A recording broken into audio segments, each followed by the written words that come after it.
So last week I showed you how I painted my watercolor seascape, and this week I'm going to show you how I incorporate a sailboat into that seascape. And next week I will share with you another way of adding a sailboat that you might enjoy. So let's get started. I first sketched my sailboat and I used the same technique from Maddie Artist, and I will leave a link in the description area below.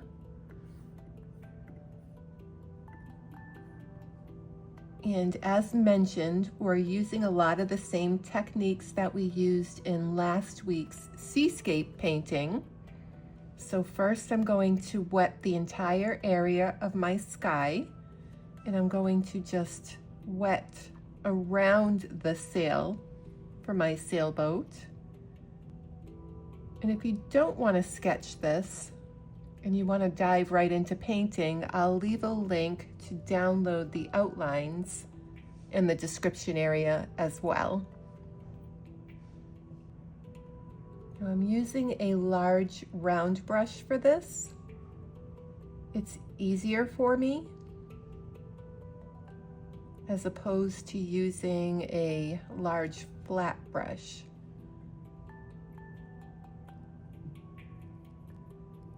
And I want a nice even layer of water on my paper before I begin painting. And this will help to give me a smooth, clean sky. Now that the sky portion of my paper is wet, I'm going to paint in some turquoise blue. And I'm doing this while the paper is still wet.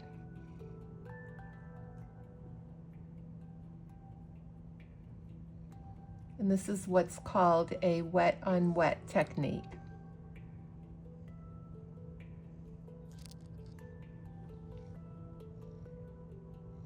And you can see that you get these nice soft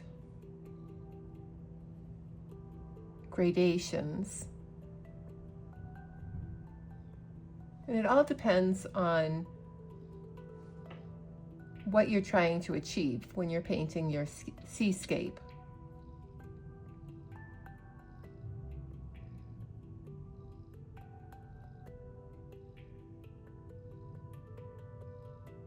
As always, I suggest watching this video all the way to the end and just imagining yourself painting your seascape. And this will make it easier for you when you actually dive in, no pun intended.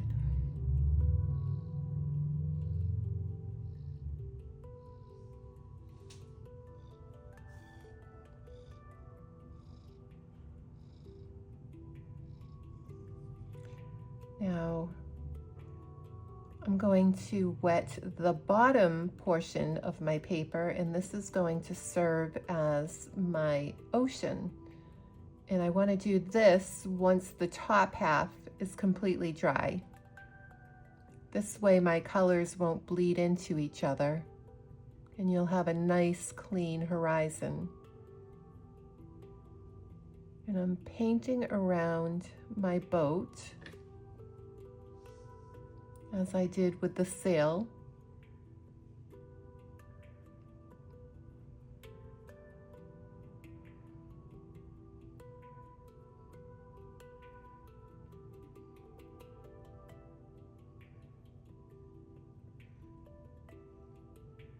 And I'm adding a nice even layer of water.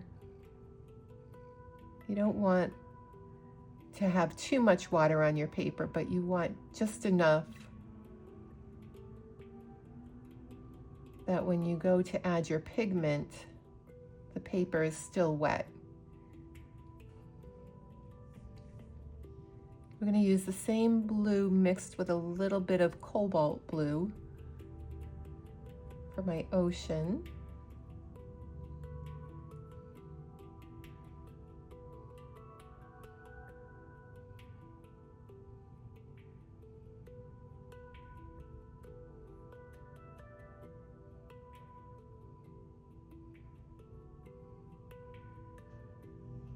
We're really just mapping out the area right now. And then we'll build off of this, adding detail and ripples and painting in the boat.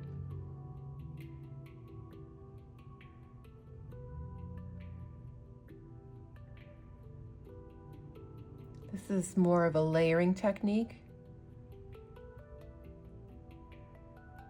And it's one that I'm quite fond of.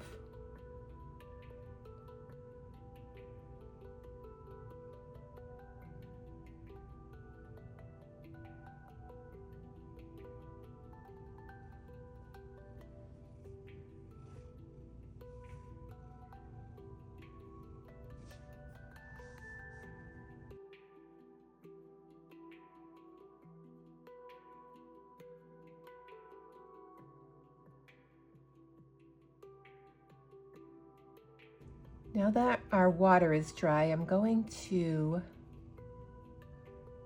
paint in my boat, and I'm using Payne's Gray for this. And I'm also using my rigger brush. And I like my rigger brush for details because it gives me more control over my strokes. And it holds quite a bit of pigment as well. So you can get those nice, long, even strokes.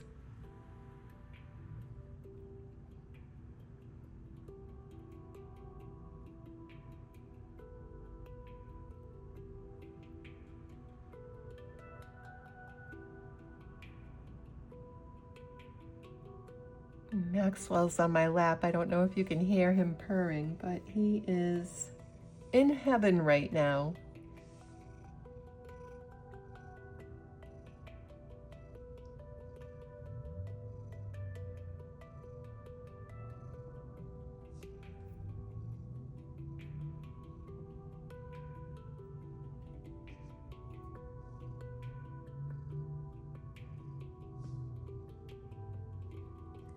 So now I'm going to add in a little bit of clean water on my dry ocean area in kind of a ripple effect. And then while it's still wet, I'm going to paint in a darker layer of turquoise blue.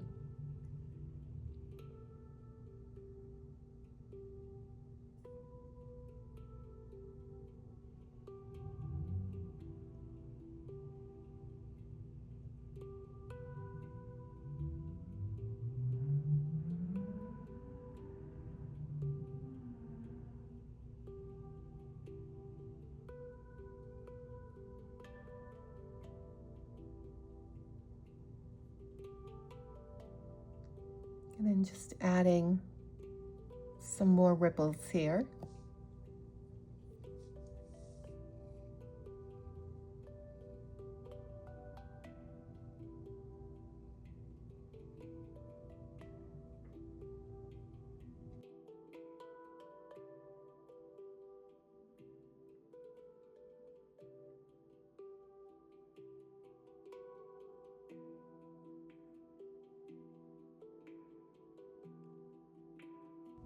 And in the back,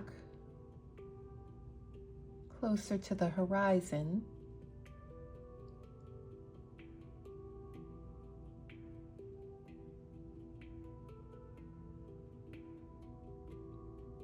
I'm doing the same thing, but I'm adding a little bit more water because I don't want my ripples to be as defined as the ripples in the foreground.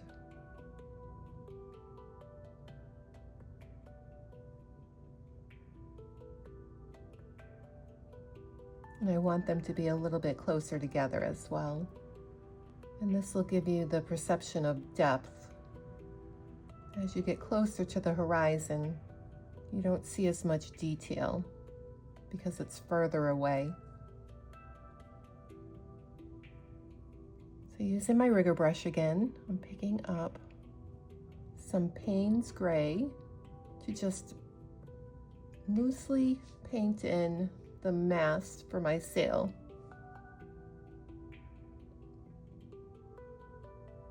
It's just one line.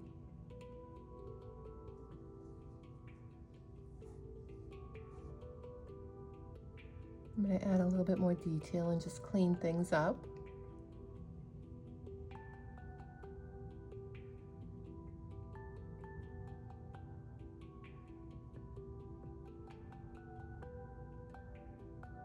We spend quite a bit of time working on the sailboat and the water around the sailboat. And this is our focal point of our painting. Next week, I'll show you a little bit of a bonus round of how to easily paint in a sailboat. It'll be a slightly different technique than this one.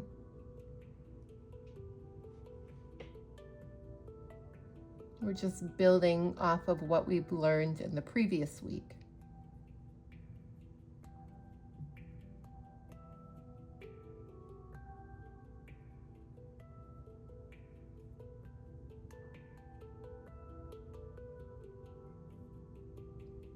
I'll leave a link for that bonus video in the description area once it is live.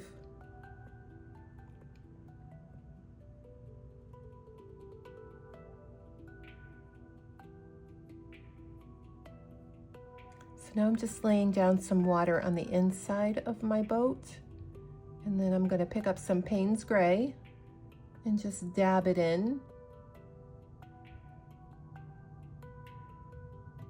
And let the water kind of do its magic. This will give us a nice gradation in a shaded area within the boat.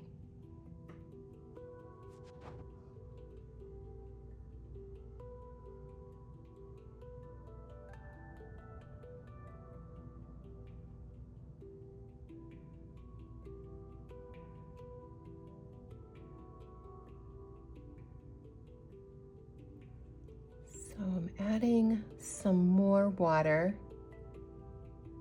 because I want to start to create the reflection of the boat on the water.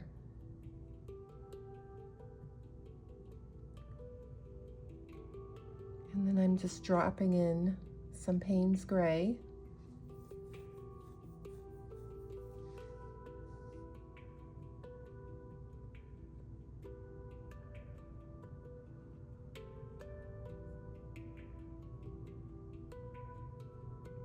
And again, just letting the water do the work for me. You can see the paint is just kind of spreading to the areas where it's wet.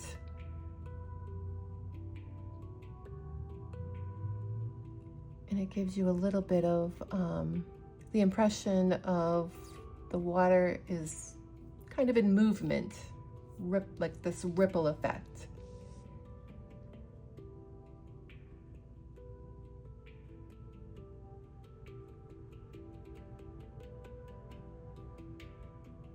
Felt like we needed a little bit more blue in here, so I'm adding some blue. And I'm using turquoise blue for this. I love this pigment, but feel free to experiment with whatever blue you have on your palette.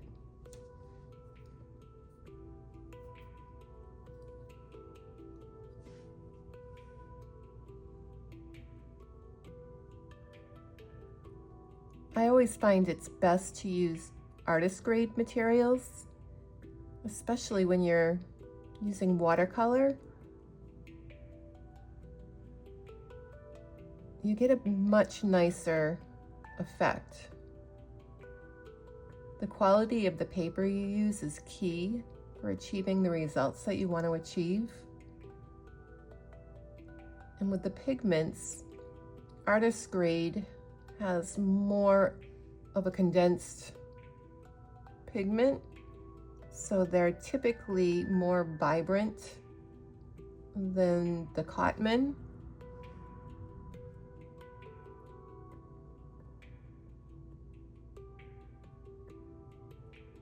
And watercolors last for a really long time, so it's almost worth it to spend a little bit of extra money, because as you grow in your skill, you'll wish that you had spent the money on the better quality paint and paper.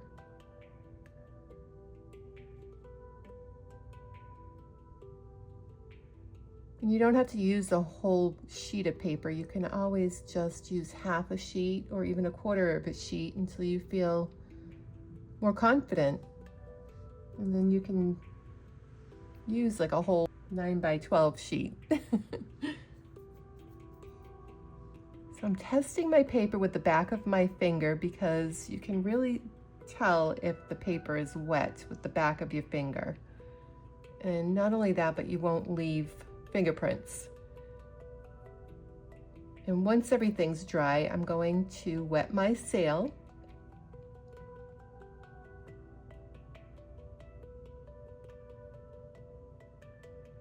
And I'm picking up a little bit of Payne's Gray.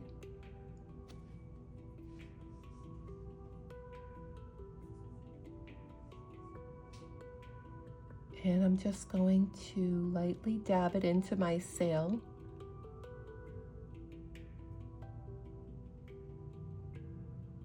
And again, let the water do the work.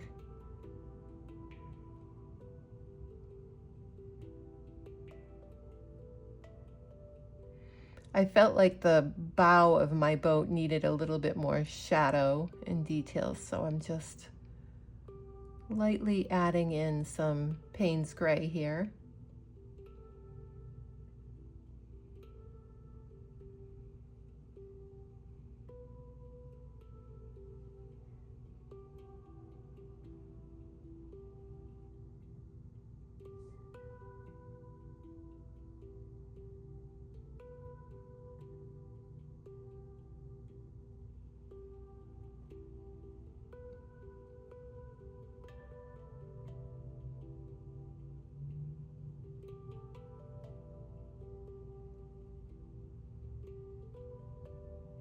And I'm also going to add a little bit of Payne's Gray near the water line.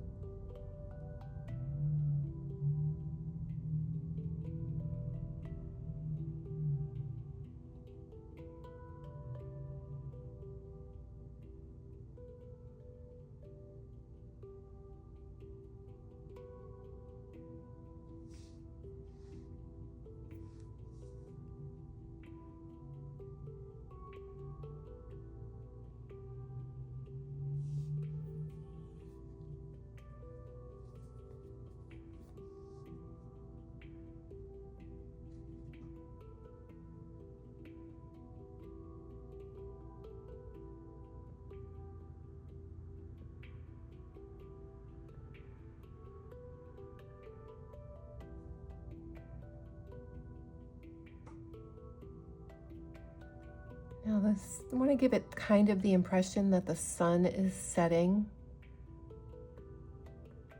And I just want to drop in a little bit of yellow on my sail, just to add some warmth.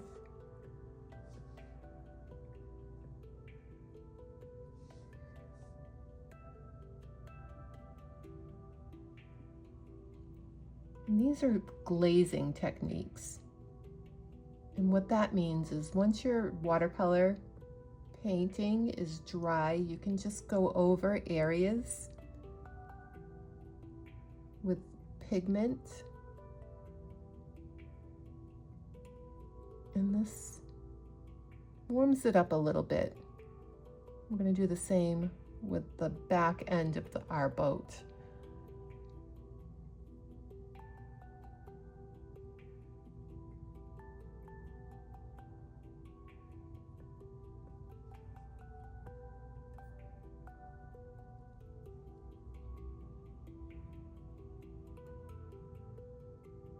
I felt like the other side of my boat needed a little more shadow as well.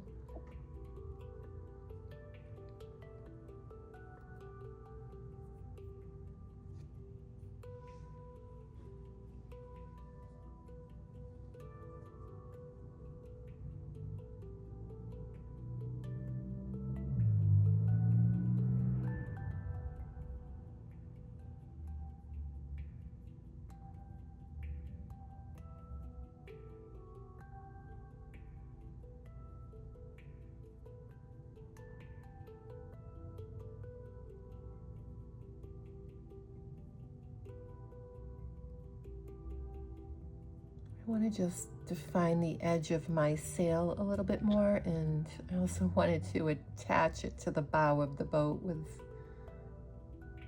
the impression that it's attached with a rope.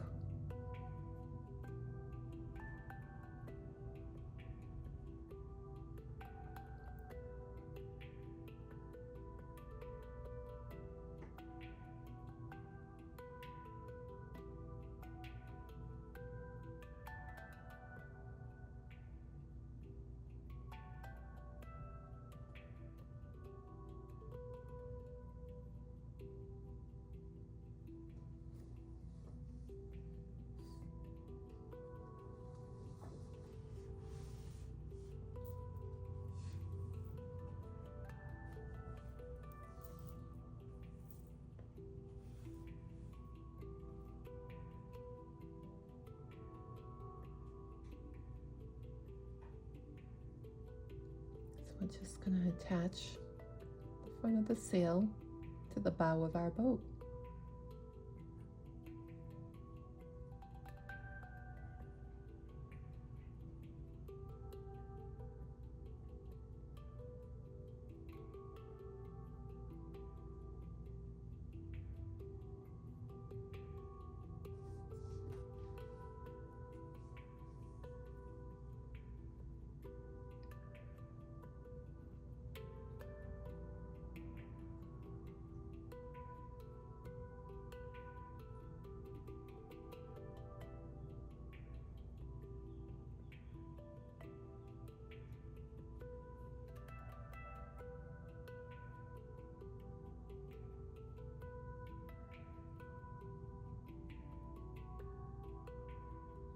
Adding a little bit more detail in the water just around the boat.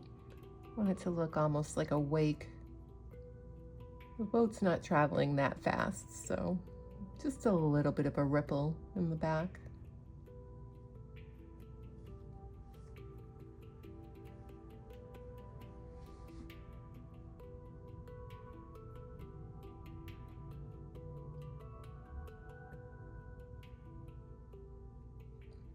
And I also felt like we needed to add some shadow area on the inside of the boat since the sun is coming from behind the boat. And that's where our light source is. So it makes sense that this is where the shadow would be on the inside of the boat. Now I'm going to do a little bit of a glazing on the sky area in water and just add some of my yellow pigment. And again, you want to make sure that everything's dry before you actually go over it with another pigment. In this case, we're going to be using some turquoise up in the corner. I felt like I wanted to darken that area a little bit to tie it in with my previous painting from last week.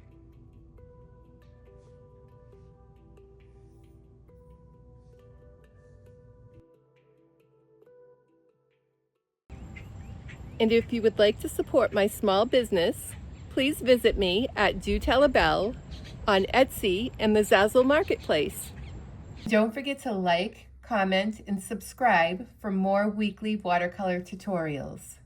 Your support helps me bring more creative projects like this one to life. Happy painting and see you next time.